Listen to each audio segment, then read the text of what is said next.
Hey, this is Curt Taylor, and you're watching Good Company. Good Company!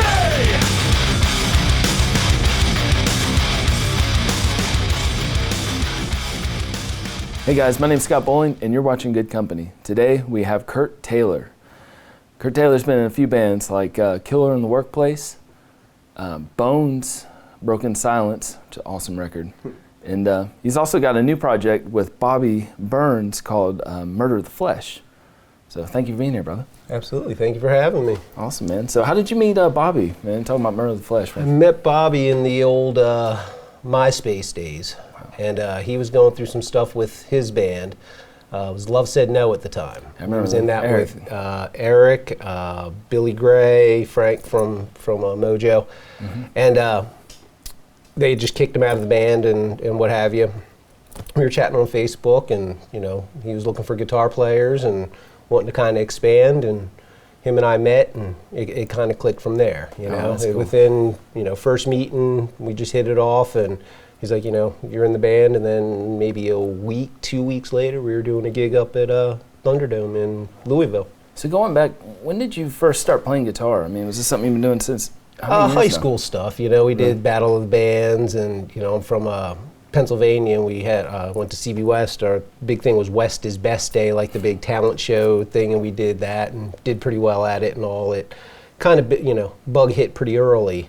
Then by the time I was 17, I graduated and went out to LA to try to be a rock star. Who were some of your influences, growing up? Big ones, I always go to the big three. It's Ace. I'm a big Kiss fan. Oh, really? What's your favorite Kiss album? Favorite Kiss album? It varies, but I teeter between Dress to Kill and Rock and Roll Over. Nice. Just because of the time, I can relate, and I can still remember where I was listening to those. I mean, you gotta remember, I'm growing up in like suburban Philadelphia. Oh. I'm that guy. I'm that black guy that's at the show, the one guy that's at the hardcore shows and the metal shows and stuff like that.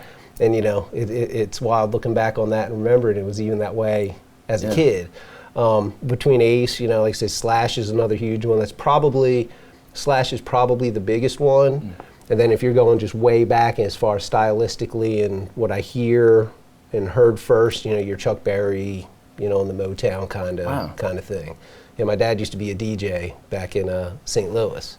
So, he promoted like the old Motown shows and stuff like that. It was pretty Do you have wild. any like brothers or sisters or? I do have one sister. She actually passed while we were touring in Killer in the Workplace. And she was polar opposite of me. Her nickname was Prissy Ann, but that was Sorry about that. No, it's all good. I loved her, and she wasn't real musical or anything like that. She left all that to me, I guess. So when you before Killer in the Workplace, which bands were you in before then? Were you in just a lot of? Well, I was in Primer bands? 55 for 3 years 55, before yes, then. That was like I joined Primer in 2008. Were you in Philadelphia when that? No, we met here in Atlanta. I moved to Atlanta back in like the late 90s. So I actually moved here in the big Mojo boom. I moved here in 98. They were the biggest thing going here and stuff like that. So it was kind of cool that way, and I was trying to break in the scene. I was just playing in local bands and stuff at that point. But when I hooked up with Bobby in 2008, we did a ton of tours. We spent like pretty much 3 years on the road doing just all kinds of kooky gigs in between him playing with Soulfly. So he'd literally go on the road with Soulfly, come back, be home for 2-3 days, and then we'd head out with Primer. So we did the country a couple of times that way and went through a bunch of members and stuff. I switched from guitar to bass, did all that kind of thing. And then in 2010, the Primer thing started kind of winding down. I remember that last run that we did, and I think I sent you a video of it. That last run we did, we were very fragmented. Like Bobby and I were driving up to the Midwest in a van, met the singer, met the drummer there and stuff, and they just weren't getting along. And all of a sudden, we're thinking, what are we going to do? He has an idea, wants to start Killer in the Workplace, and then that's where that was born. When you were jamming with Prime 55, who was singing at the time? Was that Jason? It was Donnie, okay. the DRP he's called. Did you ever play with Jason? Jason's the original singer. I did one cool show with with Jason, we did a festival called Savage Fest. Had Kamira, I know Allele was there, Alien Ant Farm was there, Soil, my buddy Sean's new band at the time, I think they were called Dirge Within, Edema, those kind of guys. Oh, yeah. Yeah, we actually did like double duty. We did a Primer show and we did a Killer in the Workplace show. Killer in the Workplace played on the little stage, and then they opened it up, and Primer 55 played on the big one. So it was actually me playing bass, Bobby played guitar, Jason came in because he was living in Wisconsin at that time, came in and did the vocals, and we had another guy, Fishbone, playing drums. So, you know, in my mind, that was like the last real Primer 55 show, because Jason was cool, you know, him and I kicked it, and that's where him and I forged a friendship, and it was just cool. And plus it was neat, you know, being at the festival, doing double duty, you know what I mean? Because Bones was in Killing the Workplace. And so you guys that's where you kind of met? No, we met way before that. Yeah, way before that. But being on, you know, Killing the Workplace, everybody knows Bones. You know, Bones is Bones. You know, everyone knows him. So it was really cool being at that festival, doing double duty. And, you know, if that Killing the Workplace had been promoted right, you know, it should have been a lot bigger than it was. It really should have. Talk about Killing the Workplace. How can people find this? Is this on iTunes and Spotify and stuff? Or is this... Email me and ask for a copy. You know what I mean? I know it's on YouTube. I've seen some stuff. I have it. There's some songs out there and stuff like that. You know, Bobby and I have actually been talking about, you know, maybe doing something with the Killing the Workplace record, or get it going again. Try to do something with it again, because again, it was just the timing of it was bad. That was the only thing that really hurt it. But did you guys tour a lot on this record? Or? We did 2 or 3 decent sized runs on it. That was a band. It was real tough because, you know, you have Bones who had a lot of success, you had Bobby who had a lot of success, and it just didn't mesh. You know what I mean?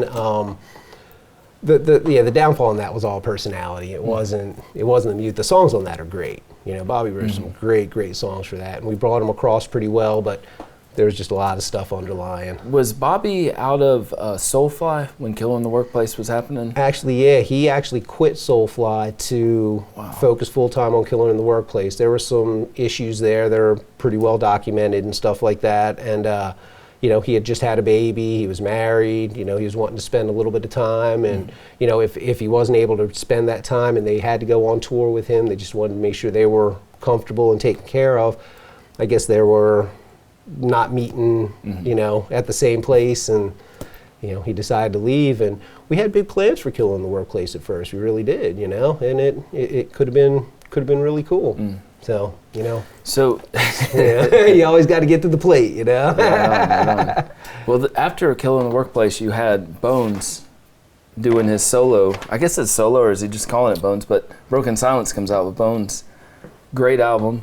Bobby Burns isn't on this album. It's you and. That's the Killing the Workplace broke up. We Right. split up. That was actually at the time my sister passed. Bones' mom passed along that time. Bobby was going through some stuff. It just kind of fragmented. Then we ran through some stuff, and Bones and I had always hung out. We were cool. We were buddies, you know. And I said to him, "Hey, let's have a band." And he's told this story, so I don't mind telling it. No, do it. We had the discussion of making this band while he was in jail. So I was going to visit him at jail, and I said, "You know what, man? Let's do this." You know. So we went out and we threw it out to a bunch of people. We actually procured some management, and you know, they were trying to set and plot the course. You know, actually when the band first started, they were going to have me playing bass in it and stuff, and have a whole bunch of different people kind of hand pick some stuff around it. But it was just going months and months, and nothing got done. Yeah. So I took the bull by the horns, and you know, we started writing songs. And you and I were talking earlier, you know, between Broken Silence and Bad Love, those were the first 2 songs that we wrote. And Jason, that we're talking about from Primer, 55's on there. How'd you guys get Jason on there? We're brothers, man. I talk to Jason a lot. His health is always kind of a question. He's always going through stuff, and you know, hopefully, you know, I think today he's doing just fine. But he was doing great at that point. We were talking. Sent him the 30 Seconds to SWAT track.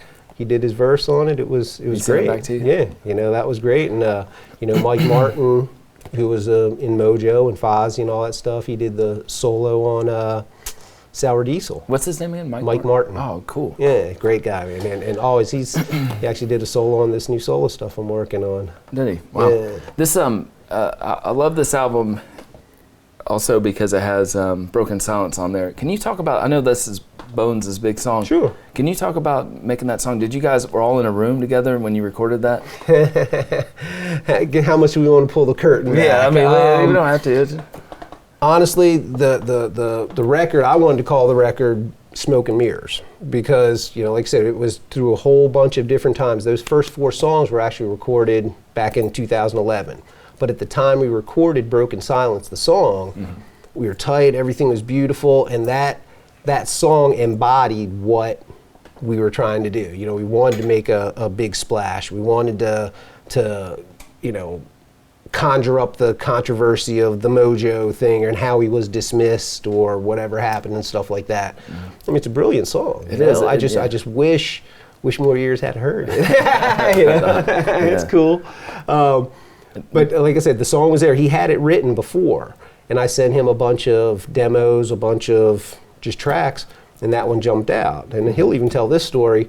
He had a bunch of songs from a bunch of different people, and at the beginning of the band, everybody was throwing stuff in the pot. He started writing to that demo of Broken Silence, which the demo I had Preston Nash playing drums on. Preston used to play with Dope. He was in Primer. He was in the classic lineup of Primer. He was playing on an electric kit to a track that I had sent him. That's what Bones wrote to. And he said it just fell in. He didn't even know it was my riff.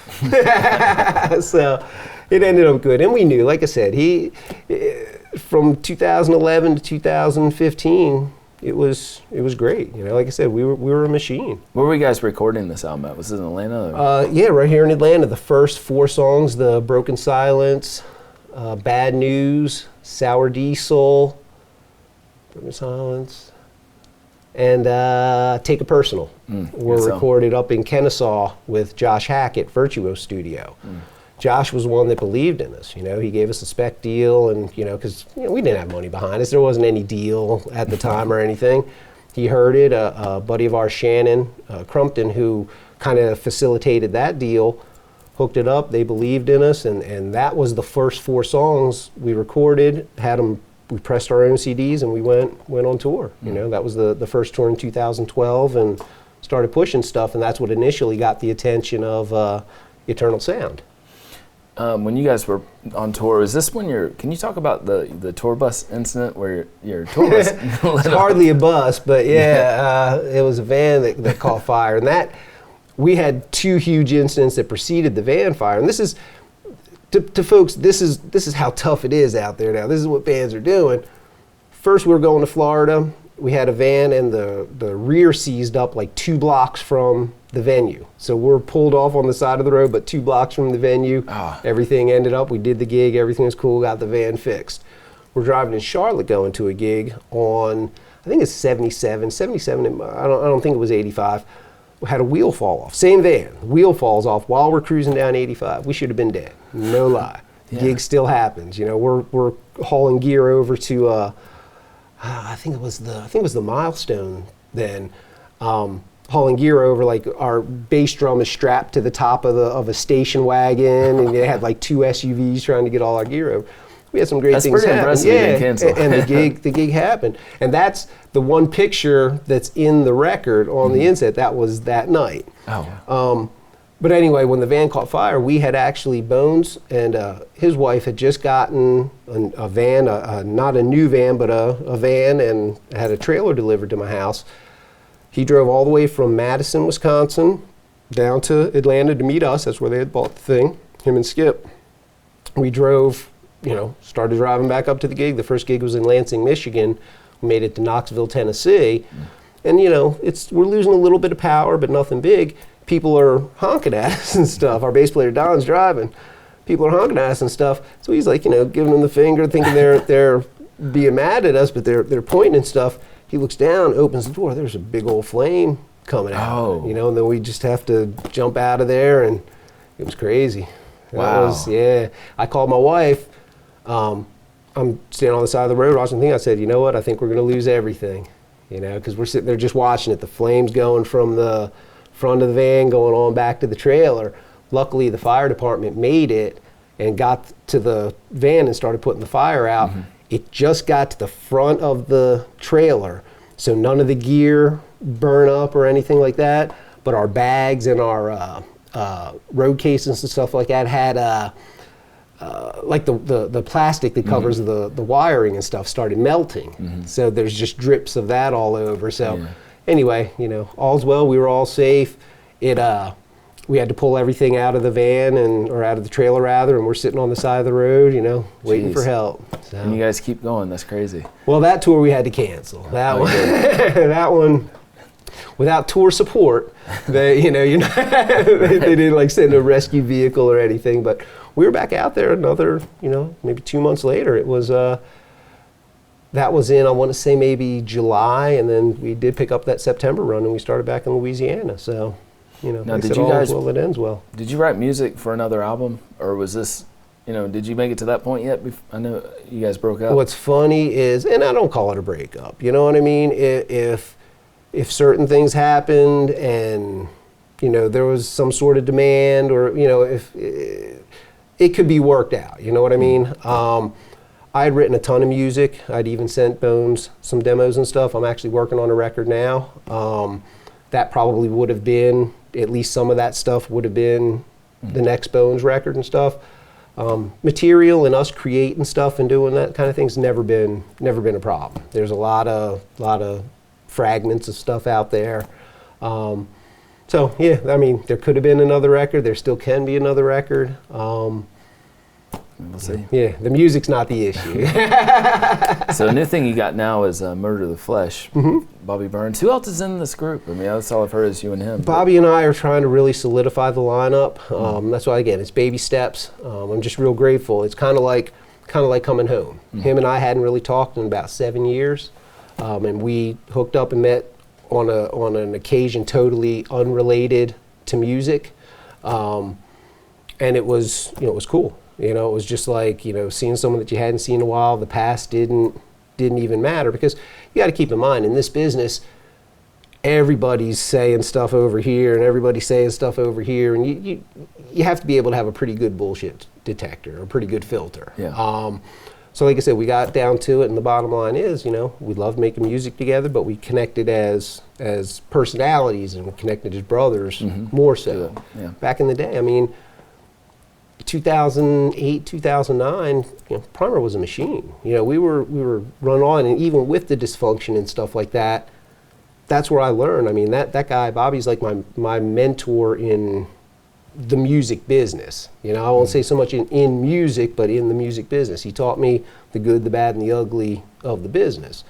So all of a sudden, you know, I want to go off and I can do my own thing, and, you know, we've got a band and doing this, it can rub folks the wrong way. But like I said, we all ended up back together, and I'm stoked about it. But anyway, back to what you were saying. He's deciding whether he wants to sing or not.